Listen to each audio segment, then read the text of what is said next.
Hey there guys, DMO73 here, bringing you another feature match this week.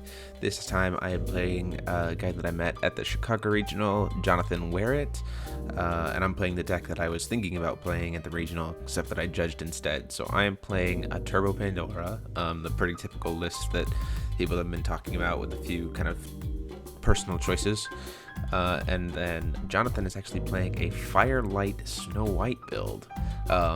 Very, very cool. He actually played it in the regional the next day. Really, really cool to see this list. I really liked it a lot. It had some pretty unique tricks that I'll talk about when we get there. So I actually really liked my hand, so I went ahead and kept it. I was just feeling like I really had what it took to get to Dark Pandora as fast as possible with the hand that I had, so I didn't even mulligan anything. And he actually kept his whole hand as well. So both of us had really optimal starting hands currently. So tapping for a stone, and that green-white source, and starting with an Elvish Priest, pretty standard turn one for Dark Pandora.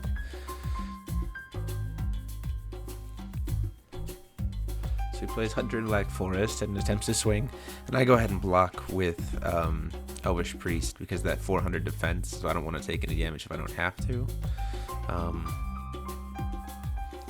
I'm doing my traditional kind of ramping, so I'm playing Gretel to try to get stones to just kind of mad dash it to Dark Pandora to be able to J activate.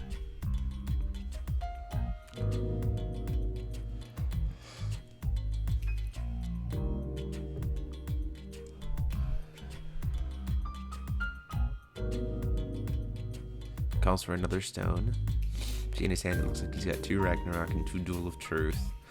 I don't know how optimal of a hand that is for his list. I feel like those Ragnaroks are kind of redundant, but we'll see. So he swings in for 300. I actually go ahead and just decide to take the damage because I know that 300 is not really that big of a deal, and I don't want to risk losing either of my creatures at this point.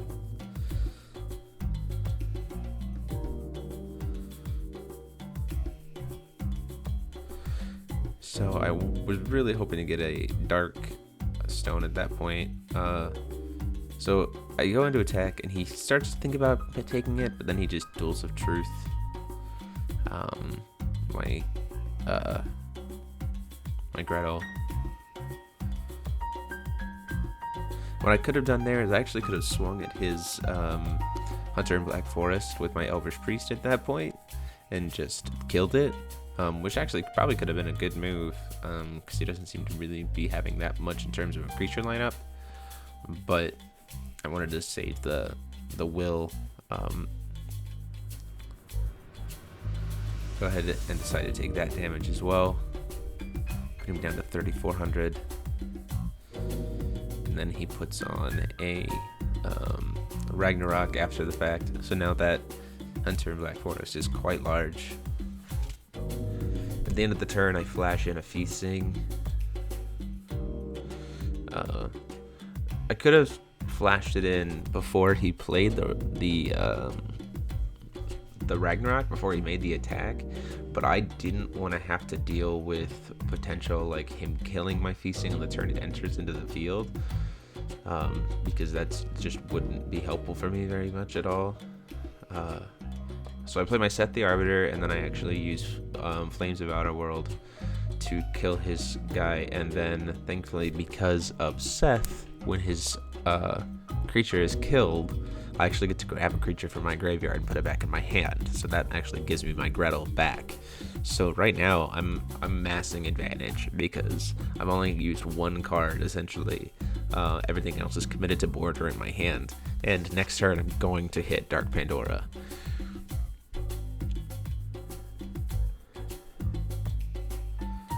He goes ahead and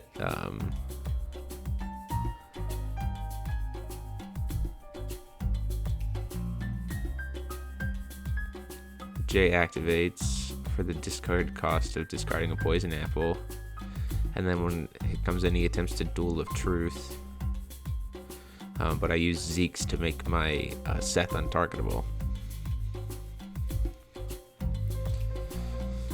So now I've got a Poison Apple, or a Snow White on the board, but I'm really not that concerned, because I want to get his whole hand just gone.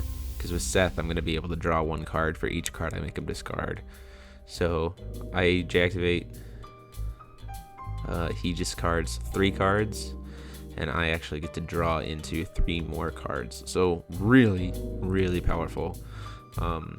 Just a lot of advantage gained in one instant. Snow White's a bit of a pain, because she's so big, so like nothing I'm going to be able to do is going to swing through, but I'm not terribly concerned because I have 2 will up and I have counter spells in my hand, so I'm going to be able to counter his top deck. I know that for a fact, so I'm not too worried.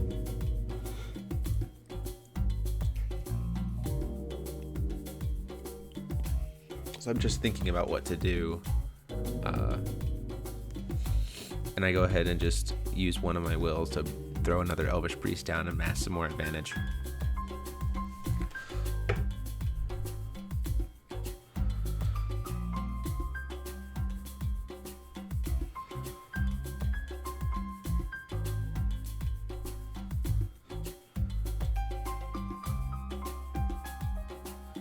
So he attempts to kill my Seth with his Snow White, which has target attack, so he can do that. I don't really want to lose Seth. Seth is pretty important to this deck. I mean, yes, he's done his job with the discard, but I don't want to lose it. So I go ahead and sacrifice Pandora Dark because I don't run any Spirals of Despair in this deck, so I don't care about my ruler getting astraled. And Pandora Dark has already done her job, so she doesn't need anything else.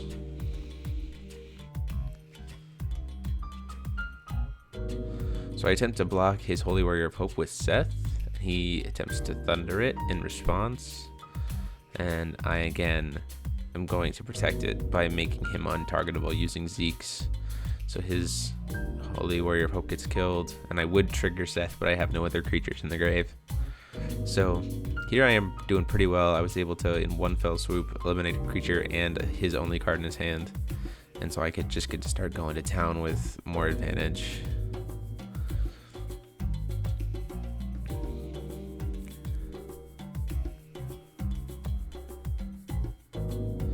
I'm going to play Familiar of Holy Wind to try to draw into something to be able to manage that Snow White. Play a Gretel to be able to keep ramping.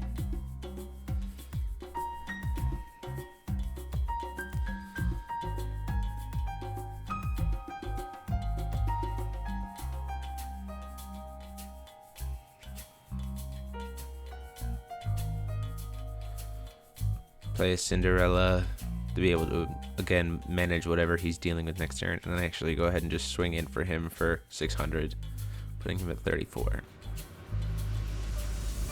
So I've tied the game up. And then I went ahead and swing in for another 500 with Feasting, because I'm not terribly too worried about the will right now. I have plenty of will, so I don't really need it.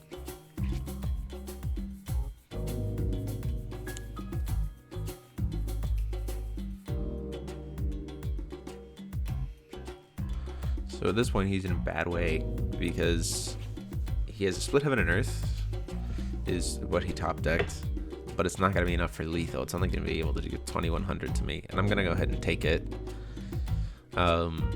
because, again, I'm feeling pretty established at this point, so I go ahead and just take the damage, and then he actually takes 600 from it, so he's down to 2300 to my 1300, and yes, that would mean that Snow White could get lethal right now, but I have such a huge board of creatures that I'm not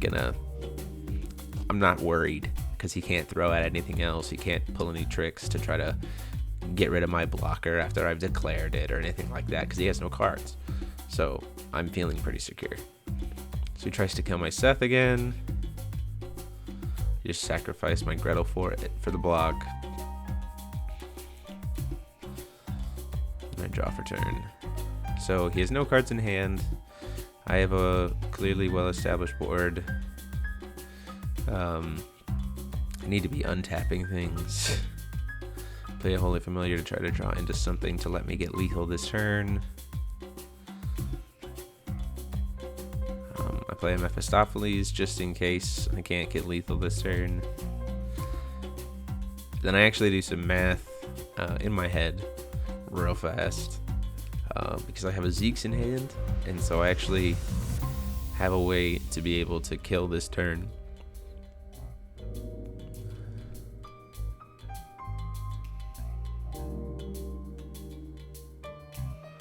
Because of Zeke's mode to be able to give everything on my side of the field plus 200, plus 200. So I do some quick math, realize that it's enough.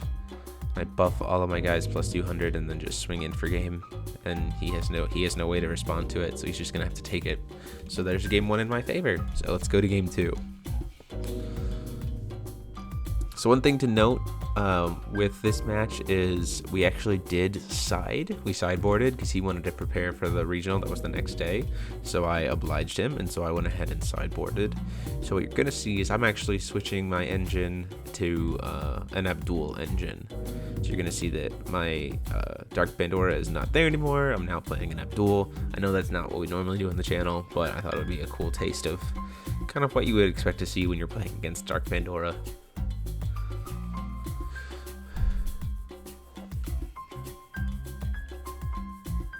So, quick switch out there.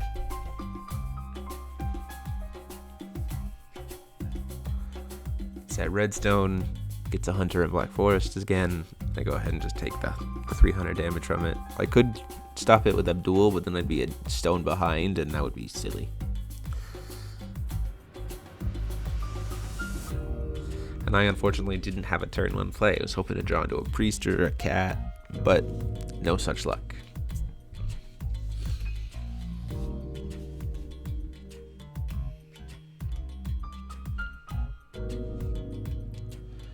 Take another 300 from his Hunter in Black Forest.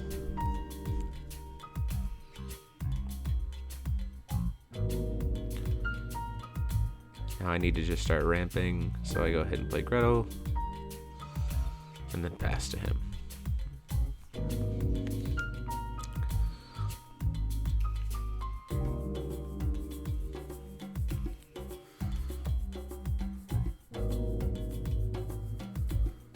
So he plays a Ragnarok, swings at me for 800, which I take all 800 of it. So now I'm down to 26. So things are quickly getting out of hand because now I'm suddenly staring down a huge creature that I was not expecting to see at this point. But all I can do is just continue to keep ramping, try to hit that double dark, which I did. So now I'm able to make some better plays potentially.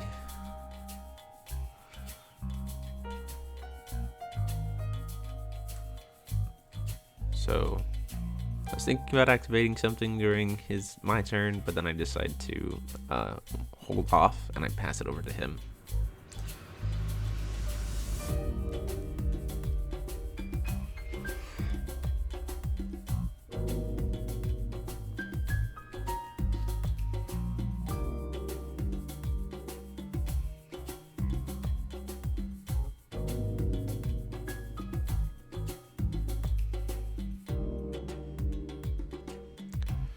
So he's sitting at 2 red mana and 2 white mana. Force of Habit. So go ahead and swings in for the 800, and at this point in time, I just use Stoning to Death to try to kill it. And in response to that, he uses Duel of Truth on one of my Gretels. So he at least wants to take one of my Gretels with him. And then he actually thunders my other one. So what happens is both my Gretels die, his guy dies as well, but then one of my Gretels actually does get banished and he gains 200 life because Duel of Truth actually does the damage, so Ragnarok will trigger. So we cleared the board on both sides, but he was able to gain some life out of it.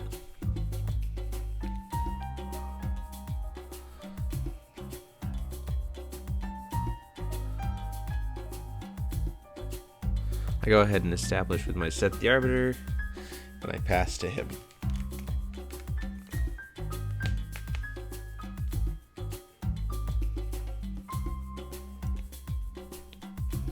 I know that my advantage in this deck comes from the fact that I can build up a bunch of resonators, or build up a bunch of will and kind of get ahead of him. So that's why I didn't want to do anything, why I don't want to J-activate yet. He attempts to play Ragnarok on that Snow White, and I just say hard pass on that with my absolute kick zone. Now that Snow White's out, I don't want to J-activate at all.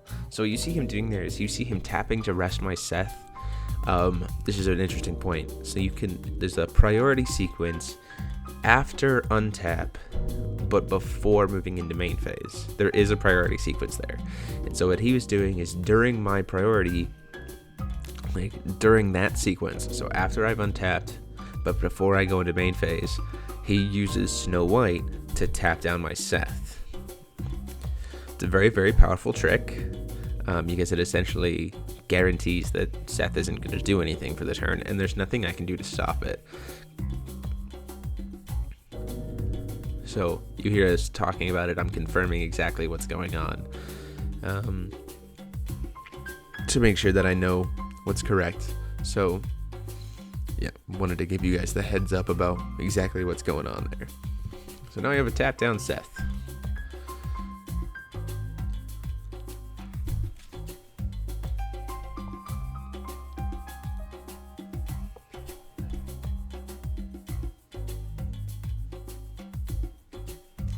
And I need to call for a stone, but I don't know why I haven't done it yet. There we go. And before I say anything, yes, I know I'm very vulnerable to split heaven and earth, but that's why the deck runs counters. So I play a Familiar Holy Wind to try to draw into a card. Play an Elvish Priest to continue my ramping, and then I say to pass to him.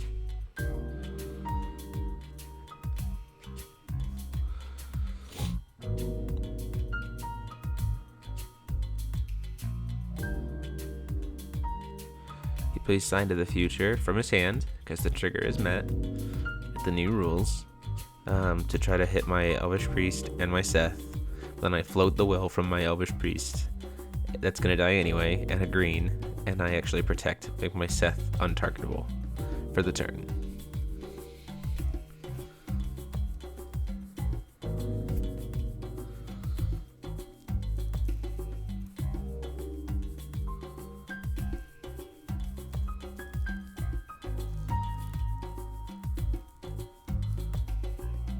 He attempts to kill my Seth. I go in for the block, and he uses the ability of Snow White to use poison, discard Poison Apple, pay 1, and kill 1 Resonator to kill my Familiar Holy Wind, and so therefore Seth gets put into play, gets killed as well. And at the end of the turn, I flash in 0. What I could have done is I could have actually just straight Flames of Outerworlded Snow White at this point, because she took 600 damage and Flame of Outerworld does 800, but I couldn't math in my head. I thought I need to get to 1500 to kill her. That's why I brought in the 0. But in actuality, I could have just attacked her with use Flames of Outerworld right there and saved my 0 for later. So, but you see me crash in with 0 and then use Flames of Outerworld to finish her off. And then I want to establish with Abdul. So I go ahead and pay the full J-activate cost and then throw down an Elvish Priest. So now I'm feeling pretty secure. Snow White's off the board. Abdul is stopping any kind of enter effects. Anything with swiftness, I can turn that off. Feeling pretty secure in that. So I feel like I've re-established well.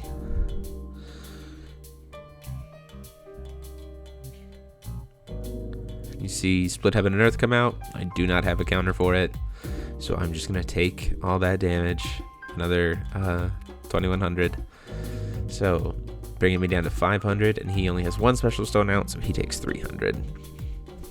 So now essentially I am hoping that he doesn't draw into a Thunder, because if he draws into Thunder, I lose. Because I'm in that range. So my goal is to try to finish him off before that happens, or draw into a cake zone and be able to prevent it. Play Gretel to ramp.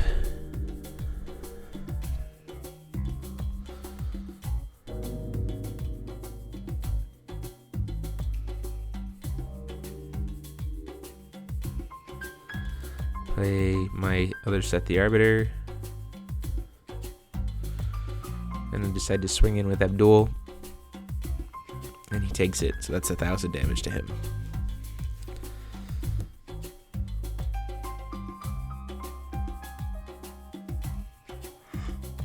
So he attempts to play Blazer, which I let go through. But on moving to Declaration of Battle, I actually blank Blazer with Abdul, making it so he doesn't have Swiftness. Like I said, that was my trick to not get Swiftness. Or like after Blazer resolved, I just blanked Blazer, so that it didn't have Swiftness.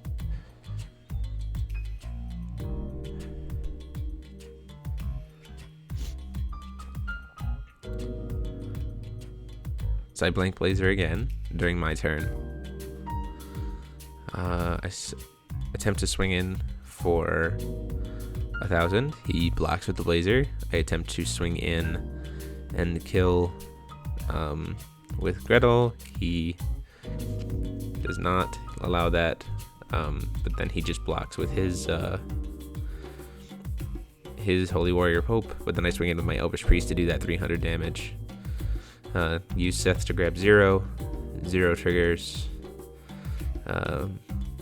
and kills the Holy Warrior Pope because of that extra minus 200. And then Seth triggers again, and I'm able to grab another cat, play a cat, draw a card, and then swing in for that 600 damage, putting him down to 23. So I've been able to reestablish pretty well here. I've got a Cake Zone in hand, so I'm not terribly worried about Thunder. He would have played it by now if he needed it. He only has 2 cards in his hand.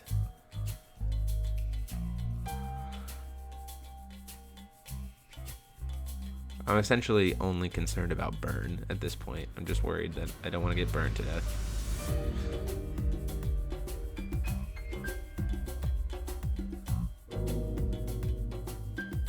I use my Cake Zone to prevent the Savior of Splendor to banish my Seth, which in hindsight was kind of risky. I didn't really need to. Seth was already doing its job. Had already done its job, and I needed to save that Cake Zone, but I went ahead and went for it anyway. So grabbed my last stone with that Gretel.